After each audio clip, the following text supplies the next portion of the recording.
alors cette question du lien transatlantique, c'est une question que je vois comme un fil rouge permanent. Depuis que je travaille sur les États-Unis, j'ai toujours vu les Européens, mais vraiment depuis littéralement 20 ans, hein, donc se lamenter et s'angoisser en se disant que les États-Unis allaient se détourner de nous, cesser de nous protéger, que c'était absolument inexorable, que c'était affreux, etc. Alors déjà, c'est vraiment un aveu de faiblesse extraordinaire de penser comme ça.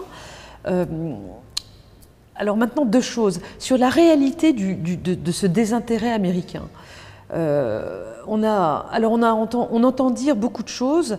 Sous Obama, par exemple, on disait beaucoup que les États-Unis allaient se détourner de nous parce que la démographie le commandait. C'est-à-dire qu'avec un président noir à la Maison-Blanche, une société américaine qui était de moins en moins d'origine européenne, et bien finalement, très naturellement, ils allaient se détacher de leurs racines européennes.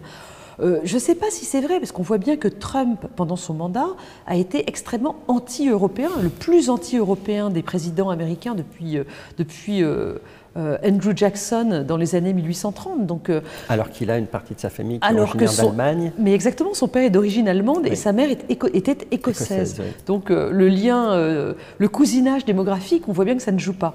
Bon, on peut dire aussi autre chose, qui est que les souvenirs d'actions communes, notamment les plages d'Omaha Beach, enfin toutes ces choses extrêmement émouvantes, il y a de moins en moins de vétérans. Donc est-ce que les souvenirs vont s'estomper et du coup, enfin les souvenirs vont s'estomper et est-ce que du coup, là aussi, le lien va se désagréger à cause de ça?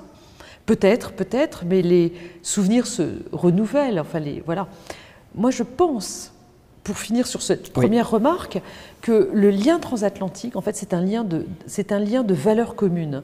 Et il y a peu de puissances dans le monde, enfin, à part le Japon, la Corée du Sud, l'Australie, enfin, quand même aussi largement européenne en réalité. Bon, on peut dire que cette culture de démocratie libérale, cette culture des Lumières, en fait, c'est vraiment quelque chose que seuls l'Amérique du Nord, l'Europe occidentale et bon, quand même beaucoup d'autres pays ont en commun, mais que ça reste un lien indéfectible. Et tant que dans nos écoles, nous allons continuer à enseigner ces valeurs, je pense que le lien transatlantique restera un lien exceptionnel dans le monde et que les États-Unis n'auront pas vraiment d'alliés aussi proches dans leur entourage géopolitique.